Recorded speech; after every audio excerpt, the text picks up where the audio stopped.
Hello, and welcome to Mastermind Mastery, the podcast for professionals who want to create and run successful peer advisory councils, or as we call them, PACs for short, or they're also known as peer groups or business mastermind groups. I'm your host, Tina Corner Stolz, founder of LX Council, where I've been in the industry running groups since 2005 and now help those like you with education, certification, and support wanting to do the same. At one time, I ran 10 groups, nearly 100 members, and sold my groups for a good multiple, and recently released my second book, Your Seat at the Table, How to Create and Run Your Own Peer Advisory Councils, published by Forbes, and grateful to you that it's an Amazon bestseller. I invite you to join each week where we share strategies and techniques to successfully launch and become a master of running your PACs. You'll hear insights, perspectives, do's and don'ts, learn from my and my guests' mistakes, successes, and get the inside track to key takeaways. Each time we have a guest, we'll be having a bit of fun. So are you ready? Let's get going and dive into today's episode. Hello, everyone. Today's episode is about what to do if a member is chronically late. We have all had this. Some of you may already be in that situation now, and you're wondering what to do, or you might be hoping that it will go away, which, as a side note, it doesn't. And those of you who haven't experienced yet, you will. And here today will be some tips on what to do so that it is not an issue. It's less and less, and in some cases to be avoided altogether. But you have to have a plan on what you're going to do when members start to possibly show up late, so you don't deal with it after the fact, because there are things you can do proactively. So your takeaways today are going to, number one, find out if you're the problem, okay, or the member's the problem. Another takeaway is you're going to get different techniques depending upon the situation. And then also what happens if it's not addressed. And we're going to talk about all of those. But I want to start with, what in the world does late mean? Because first of all, you have to be on the same page about what is late. And late is whatever your definition is. So for some of you, it could be somebody's 1 minute late, 10 seconds late. It could be 30 minutes late. But it's whatever you and your group's guidelines are. And notice I said guidelines, because one of the things, again, you want to have in advance is, what is the guideline about the expectation that you have of the members being on time, right? Or leaving early, attendance in general. Plus, there's a whole nother laundry list of expectations. But keeping on the theme of lateness, you have to have expectations around that. And if somebody's running late, what is it that you want them to do when they're running late? Do you want them to text you, call you, give you advance notice somehow, not do any of the above, or they have to do it before the meeting starts? But what is that expectation? Because typically it's being late is that when you start the meeting, if they're not there, they're late, right? But some people, again, also believe late is not being early. So let's just go with, first of all, the definition of late being when the meeting starts and they're not there. Because it's chaos before a meeting starts, right? So first of all, I'm sure that a lot of you have this. I know that when I was running groups, I had this all the time for, over 10 plus years, where right before the meeting, there goes my phone getting blown up. I'm running late.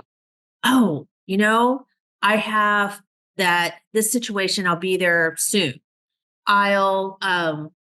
Sorry, I can't make it today. Something suddenly came up, right?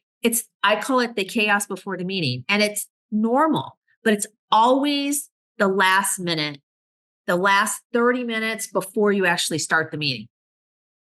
And it can be just really unsettling when you're new at moderating groups.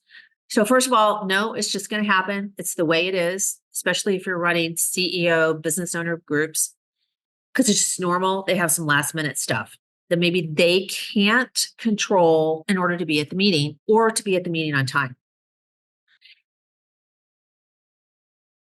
First question I have for you. Do you then have a standard, an expectation explicitly set with the members? And if I asked your members what it is that is considered late, would they all answer exactly the same like you expect them to? Because if they can't answer that the same way, then the issue is you. You haven't set the expectation and the guideline that you need to do so that the issue doesn't even arise.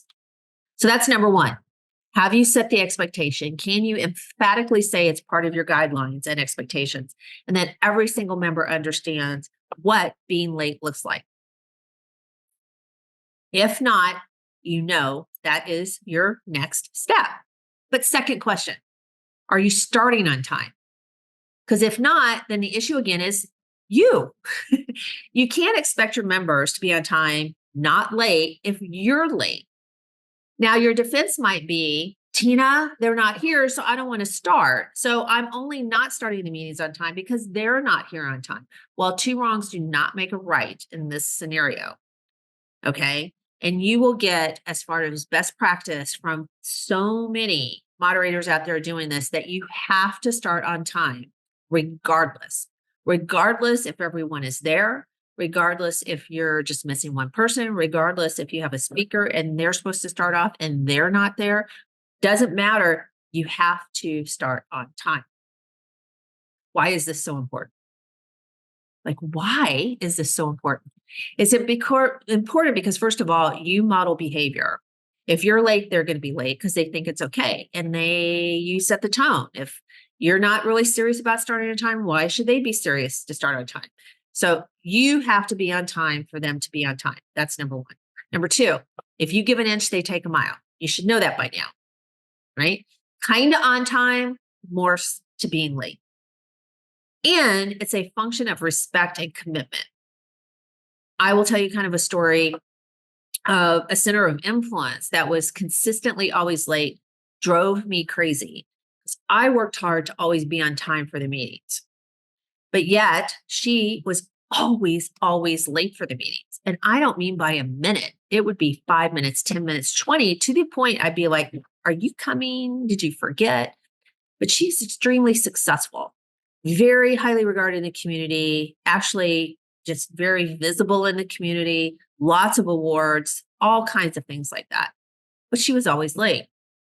And that always sent to me, actually, the message of, you know what, I'm not important enough to be on time because whatever it was prior to this was more important than you being on time here. But what I found is that she would run over again in our meeting and be late for the next one as well. It wasn't just me, it was chronic. So some people have a different mentality about time. And that is something that you'll have to, right, discuss with your group about that and the importance of being on time. If there's one thing I can leave you with today, it is this perspective. And that is, if, for example, you start just 10 minutes late and you have a monthly meeting and you take 10 minutes times a year, so 10 times 12 months is basically then 120 minutes or 2 hours. And if you're doing a 4-hour meeting once a month, you just robbed your members of a half a day meeting within a year because you started 10 minutes late every single meeting. So if you charge $1,000 a month, basically they didn't get $500 worth of hard value because the meetings are consistently starting 10 minutes late. It's just a different perspective to consider, in that it's your role as a moderator to start those meetings on time because that's your job. It is your service offering to them that you are offering them a 4-hour meeting, a full day meeting, a 2-hour virtual meeting, whatever it is that you're doing, a 90-minute virtual. That is your offering. You do not alter that because they can't show up on time, because you are taking money out of their pocket. And it is actually a really great way to explain it to the members when you talk about the importance of being on time, in that they've paid for it and you take it seriously and you will be starting on time. So let's assume that you're not the issue, that you have expectations. It's a standard. It's clear what being late means. You're not starting late, etc. Right? So assuming that you do not start the meetings late, i.e., you start them on time, and that your members understand the guidelines, et cetera, what being a good member is, and you now have a member who's chronically late, what do? You have to address it. It's an elephant in the room because the other members know it. And if they see that that member can get away with it and it's not a one-time thing, then they're going to start to not take the meetings seriously. A serious professional meeting starts on time. Okay? That is one of the rules of a serious professional meeting. So again, what do? Rule number one, you seek to understand. In private, you never address it openly with the member because you don't know what the situation is of that specific time that they were late. You might know partially why, because they might have told you. They might not have told you. They might have not have told you the whole story. So it's important to understand why they were late in private, because publicly you don't want to embarrass them in front of others or give the impression they're being reprimanded without understanding, right? And so it's amazing how many times the answer is actually legit. It could be the flat tire, the sick child, the customer blowing up, right? I can tell you that there's one of the last groups I was running not that long ago. There was a member who randomly shows up late, meaning probably late, on time, late, on time, then late. It's just random. And so here came a time when she was really late. And this was a time when, like, I'm now going to have to address this. I'm now going to have to deal with it because it isn't so random anymore. So in a break, I said to Sally, Sally, what happened in regards to why you're late today? I just would love to understand and see how it is that, we can help you or et cetera. And she basically said, true story, she got up, she got a call from the parents of where her son had spent the night prior, that their son had lice. She now had to then find a place that she could take her son to get tested for lice, couldn't take him to school, and then coordinate that her stepmom would then pick up her son from that. And she did all of that while she was driving to the meeting. But it took extra time to do that. But she gets kudos for, right, handling the situation, making it happen, and still being able to be there.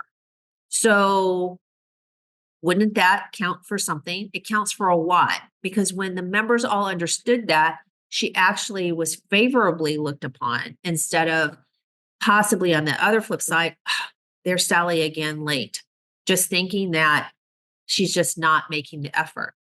And in that case, she was making a huge effort to be at the meeting. Because you got to remember, your members are not Marines. Marines are where at all costs you aren't late. These are leaders, these are CEOs, and stuff happens, right? And you sometimes can't manage it in order to be on time. But there are times you can. And that's what you're looking for. You're listening for what has happened, if it was avoidable or not. Because if not, it's a one-off, and you suggest, right, full transparency to the group when, first of all, that it wasn't avoidable. If it was avoidable, you have then the option to really talk through, is this a challenge, opportunity, problem, or idea that needs to be brought to the group? The groups can help about being on time. You can do it one-on-one privately with the member and brainstorm techniques so they can get there and be on time once they understand the importance of being on time. And usually, because it's a teaching moment, a coaching moment, with empathy, because you are showing compassion, that it gets resolved. Yes. Here's another good example. Another member, kind of late, leaving early. Time to resolve it, right? Get it addressed. Turns out the member's late due to the husband has cancer. The husband is a partner in the business, and they also the only one that picks up the kids from school. Obviously, extreme personal demands causing the situation. So once that's known and the group knows, they can give that member a pass, understanding, not a pass forever. It's a temporary pass because of what's happening personally with them. So rule number one, you always seek to understand in private. You're trying to determine, is this just lack of caring, lack of planning? They don't understand the importance and you have to address it that way. Or there's some unusual reoccurring situation that's happening in their lives. And then it's important the whole group understand that so they can support and help them and not think negatively about them. You have to control perception of your members and address the elephant in the room when members are late. Now, the same thing happens as if you have members that leave early from the meeting. It's the exact same thing. I will say that I do know others that run groups have another tactic. I've heard about it for a long time, and this completely depends upon the culture of your group, whether this will work or not, and also your own personal values and culture. And that is sometimes people charge a late fee. And they'll say, for every time you're late, you got to put $5, $10, $20 in the kitty. And at the end of the year, we're all going to do something fun together. Or another tactic is if you're late, when you come in at the break, you're going to have to tell a joke. Or. So those are other options and other ways to address lateness. I am more a fan of the previous ways that I talked about, because the last thing I want is everybody thinking, well, I'm going to run late. I got $20. It's okay. I'm going to throw it in the kitty and off we go.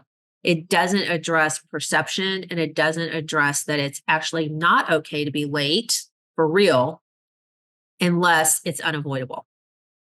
So best practice, best advice, don't assume the worst. Assume there's a good reason and seek to understand to be sure there was a good reason.